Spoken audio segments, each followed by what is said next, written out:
Hi there. Let your mind slow down and relax your body. We aim to be calm and peaceful.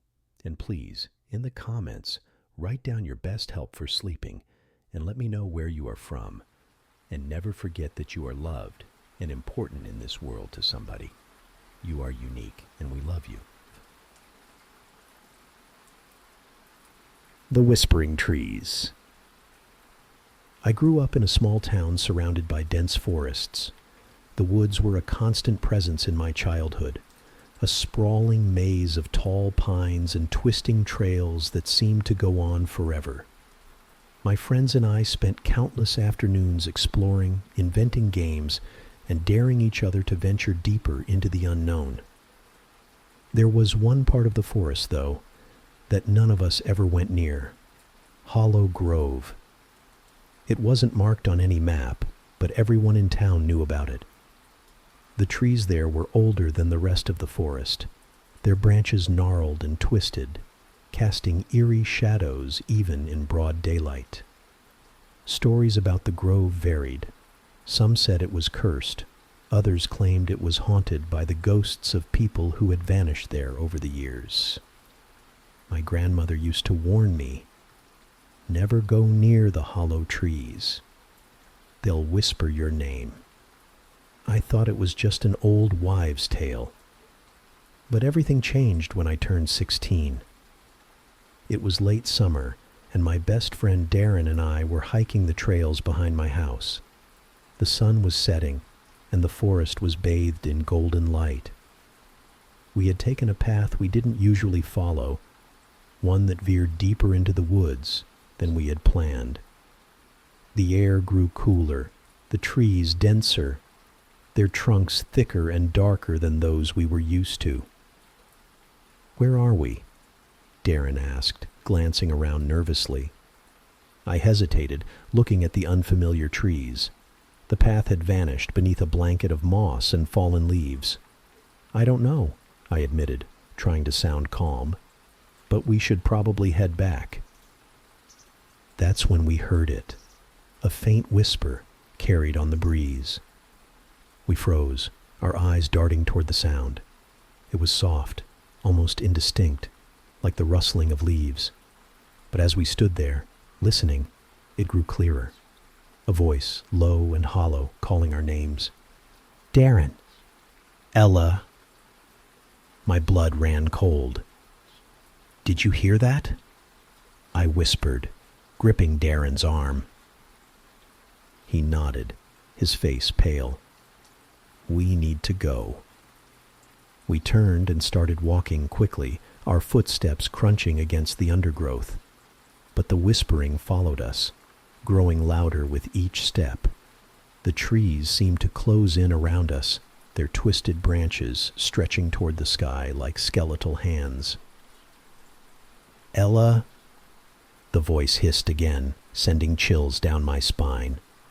It sounded closer now, as if it were right behind us. "Don't look back," Darren said, his voice trembling. "Just keep moving." I wanted to run, but something about the whispers rooted me to the spot. They weren't random noises. They were words, phrases that made no sense but felt deeply wrong. "Come closer. Stay with us. Don't leave." When we finally stumbled out of the grove and back onto a familiar trail, the whispers stopped. The air felt lighter, the forest less oppressive. But as we turned to look back, I saw something that still haunts me to this day. A figure stood at the edge of the grove, half hidden among the trees. Its body was indistinct, blending with the shadows, but its eyes, two glowing orbs of pale light, stared directly at us. We ran all the way back to my house, not stopping until we were inside with the door locked. We never spoke about that day again, but I've avoided the forest ever since. Sometimes, though, on quiet nights I swear I can hear the trees whispering my name. The Red Balloon.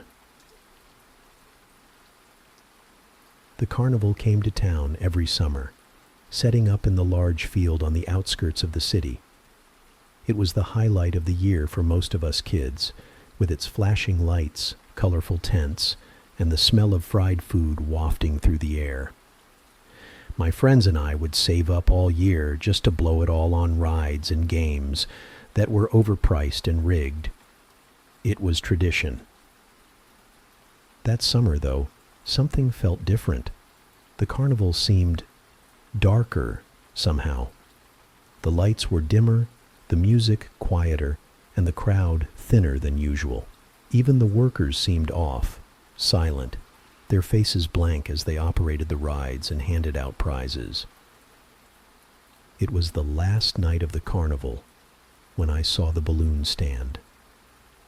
I had never noticed it before, tucked away in the farthest corner of the field, partially hidden behind the funhouse. The stand was small, its wooden frame splintered and weathered, with no sign or lights to draw attention. A single red balloon floated above it, bobbing gently in the night breeze. The man behind the stand smiled as I approached. He was tall and thin, his face pale and gaunt, his eyes sunken but sharp. "Would you like a balloon?" he asked, his voice soft and smooth. I hesitated. Something about him made my skin crawl. "How much?" I asked, my voice wavering. He chuckled, shaking his head. "No charge. It's yours to keep." I should have walked away. But there was something hypnotic about the balloon, its vibrant red contrasting starkly against the muted colors of the carnival. I reached out, my fingers brushing against the string as he handed it to me. The moment I touched it, a chill ran through my body. The man's smile widened, and he leaned in close, whispering, "Don't let go." I didn't understand what he meant until later.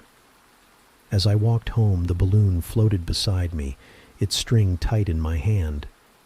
But no matter how hard I tried to let it go, my fingers wouldn't release the string. It felt like it was part of me, the connection unbreakable. When I got home, I tied the balloon to the back of a chair and went to bed, hoping it would still be there in the morning. But when I woke up, it wasn't in the kitchen. It was in my room, hovering above my bed. The man's words echoed in my mind. Don't let go. Over the next few days, the balloon followed me everywhere. It didn't matter where I went or how far I tried to run. It was always there, bobbing silently at my side. People began to notice, their eyes narrowing in confusion or fear as they passed me on the street. But no one said a word. On the 5th night, I woke to find it hovering inches from my face. The surface of the balloon had changed. It was no longer smooth and bright. It was dull, mottled with dark stains.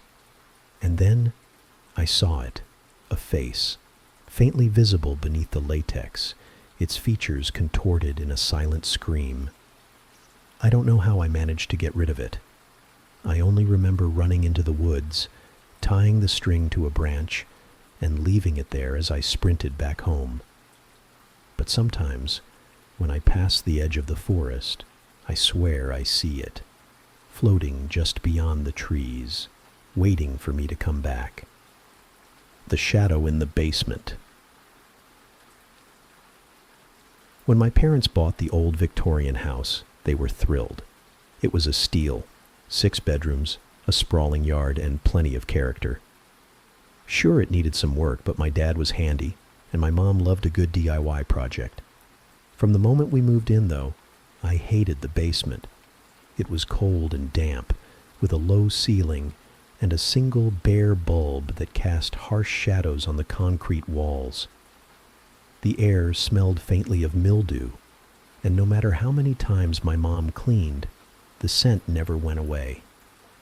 I avoided it as much as possible, but my room was directly above it, and at night I could hear faint noises, scratching like something was moving down there.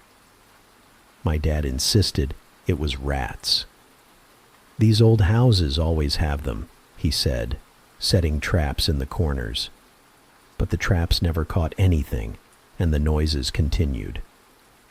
One night, I woke to the sound of footsteps.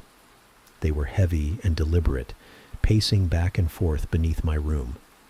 I held my breath, listening as the footsteps stopped directly below me. The next morning, I asked my parents if either of them had been in the basement. They both shook their heads. That evening, I worked up the courage to go down there. Armed with a flashlight, I descended the creaky wooden stairs, each step feeling like a leap of faith. The basement was empty, just the same boxes and old furniture covered in dust.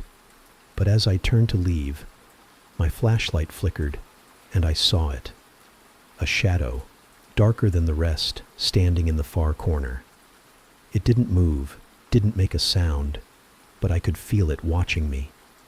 I bolted up the stairs, slamming the door behind me.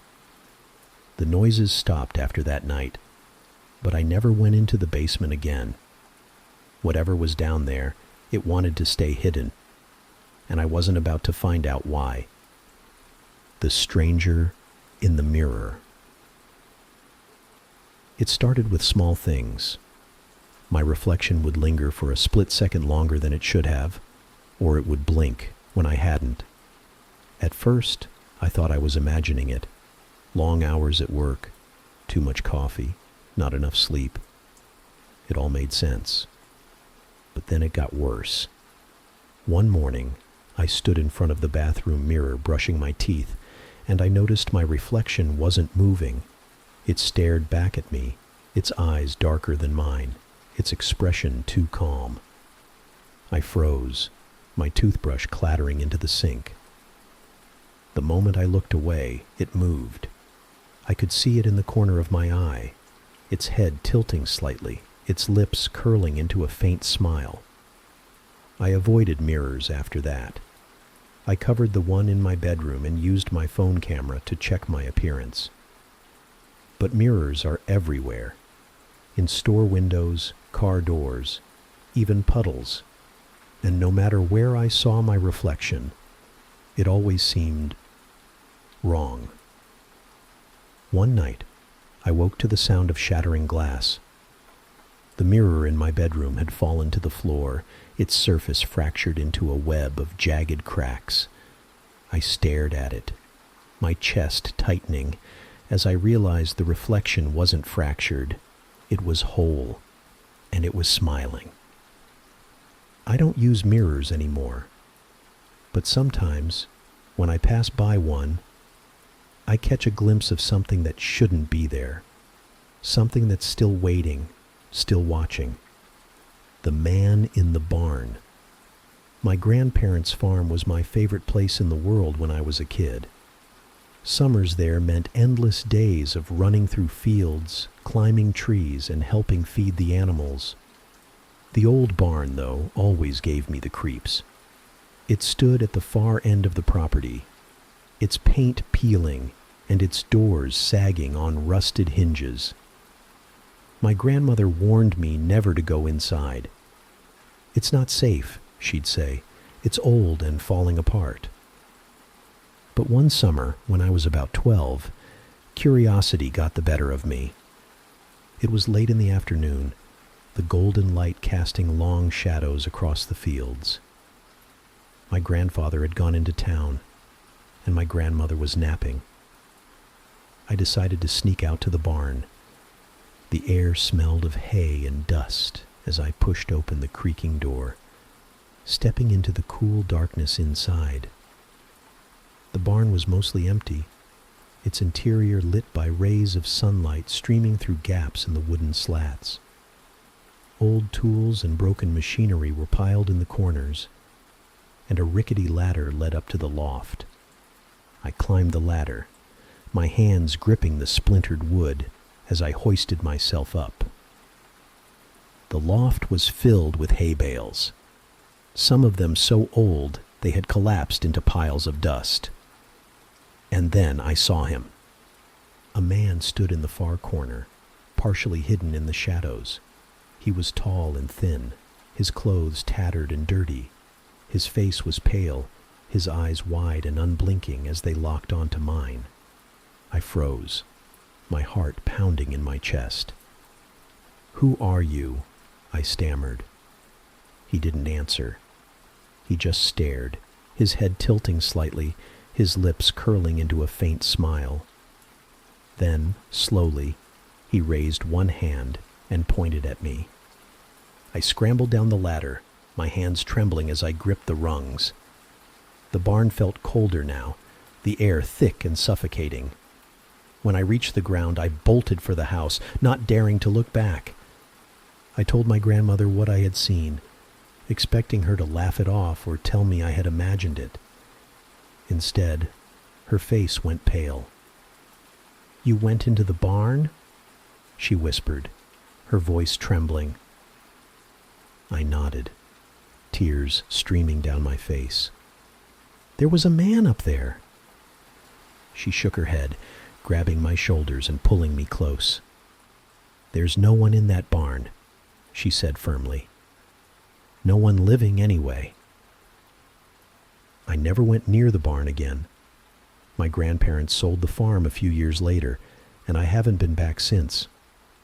But sometimes, in the quiet moments of the night, I can still see his face, the pale skin, the wide eyes, the faint unsettling smile, the flickering light. When I first moved into my apartment, I was thrilled. It was small but cozy, with a view of the city skyline, and a rent I could actually afford. The building was old, though, with its fair share of quirks. The floors creaked, the plumbing groaned, and the hallway lights never stayed on for long. The light outside my door was the worst.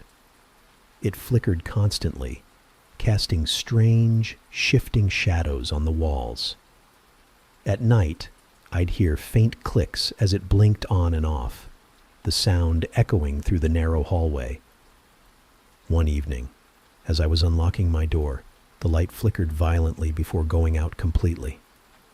I sighed, fumbling with my keys in the sudden darkness.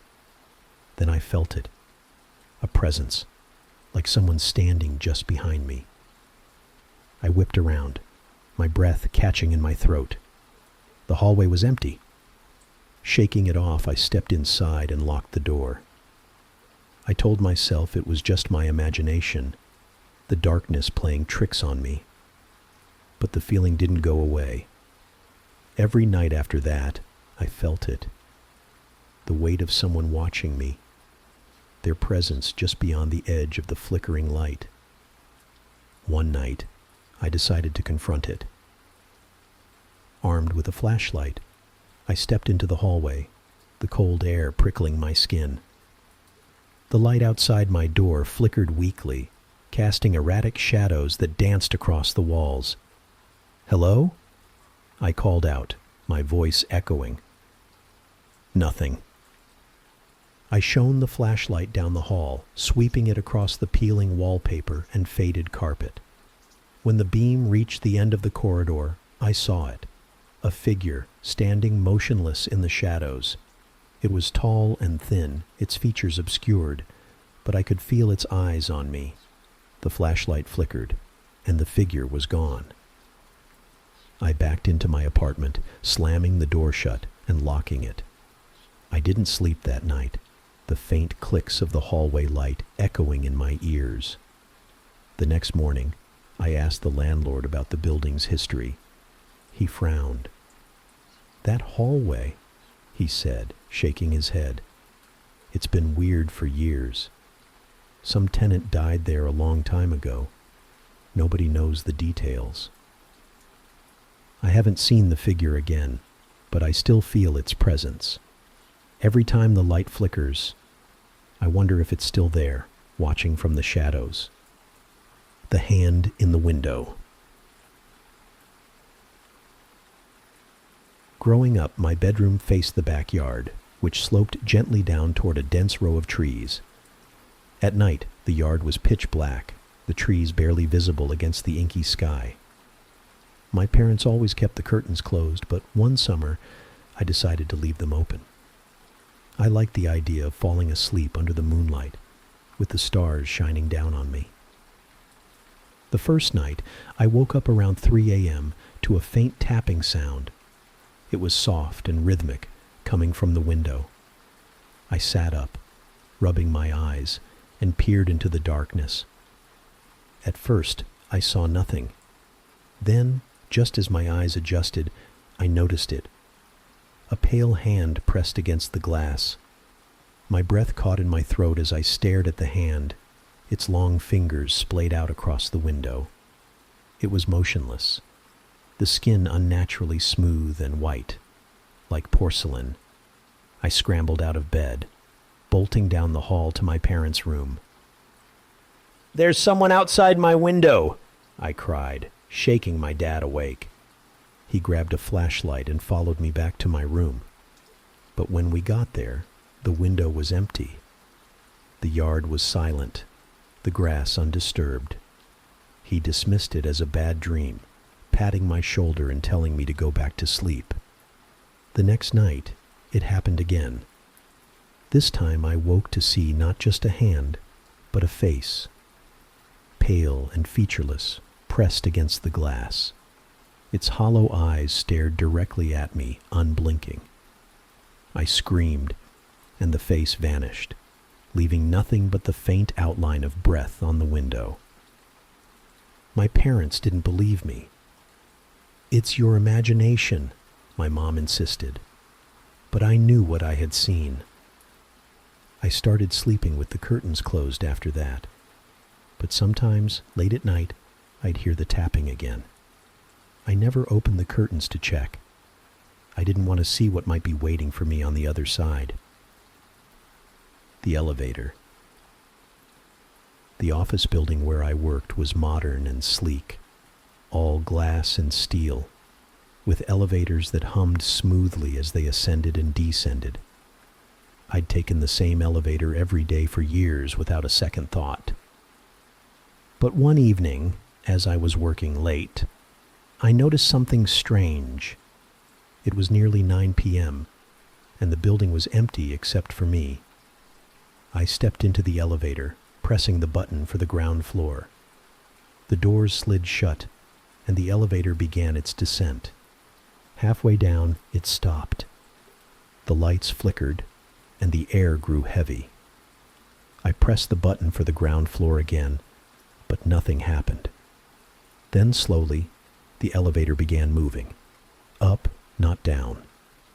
Panic bubbled in my chest as the elevator climbed past my floor, then the next, until it reached the 13th floor. The doors slid open.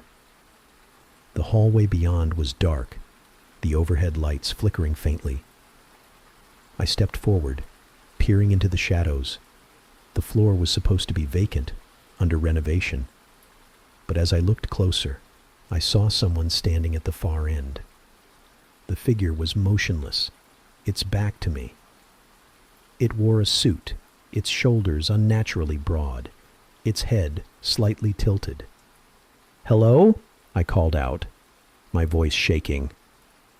The figure turned slowly, revealing a face that wasn't a face at all, just smooth, featureless skin. It took a step toward me, and I stumbled back into the elevator, slamming the close door button.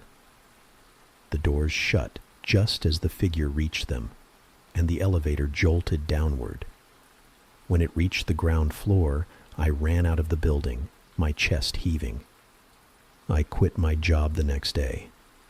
But even now, when I step into an elevator, I can't help but hold my breath, waiting for the lights to flicker and the doors to open on the wrong floor.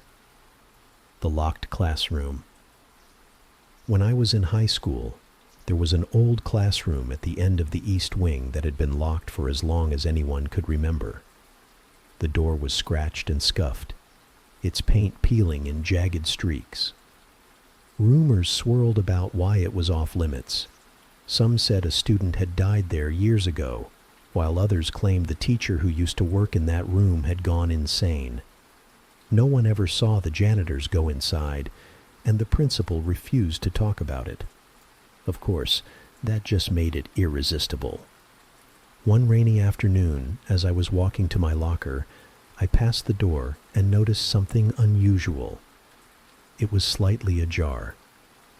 A thin sliver of darkness peeked through the opening, like a black hole against the sterile white walls of the hallway. My curiosity got the better of me. I glanced around to make sure no one was watching and pushed the door open. The room was dim, lit only by the faint gray light streaming through the rain-streaked windows. Desks were scattered haphazardly, their surfaces coated in a thick layer of dust. The blackboard at the front of the room was cracked, faint chalk markings barely visible beneath the grime. The air was heavy, carrying the faint smell of mildew and something metallic. I stepped inside, my shoes crunching softly against the debris on the floor. For a moment, it was eerily silent, the only sound the steady patter of rain against the windows. Then I heard it. A faint whisper, so quiet I wasn't sure if I'd imagined it. It came from the corner of the room, where the shadows were darkest. My breath caught in my throat as I turned toward the sound, straining to see what might be lurking there. "Help me." The whisper came again, soft and pleading. I froze. "Hello?" I called out, my voice trembling. "Is someone there?" The whispering stopped, replaced by a faint shuffling noise like something or someone moving across the floor. My pulse quickened as I stepped closer, squinting into the shadows. That's when I saw it. A figure crouched in the corner, its limbs impossibly long and thin, its head tilted at an unnatural angle. Its face was pale and gaunt, the skin stretched tightly over its skull. Hollow black eyes stared up at me, unblinking. I stumbled back, my heart hammering in my chest. The figure moved, its limbs unfolding in slow, jerky motions as it rose to its full height. It was tall, far taller than any person should be, and it began to move toward me, its footsteps silent despite the debris on the floor. I didn't wait to see what it wanted. I turned and bolted out of the room, slamming the door shut behind me. My hand shook as I locked it with the old, rusted key still hanging from the knob. When I turned around, the hallway was empty. The rain outside had stopped, and the silence was deafening. For a moment, I wondered if I'd imagined the whole thing, if my mind had conjured the figure from years of rumors and ghost stories. But then I heard it, a faint tapping on the other side of the door. I never told anyone what I saw that day, and I avoided the East Wing for the rest of my time at school. Last year, the building was demolished to make way for a new sports complex. Sometimes I wonder if they found anything when they tore it down, but part of me hopes they didn't. Some doors are better left closed.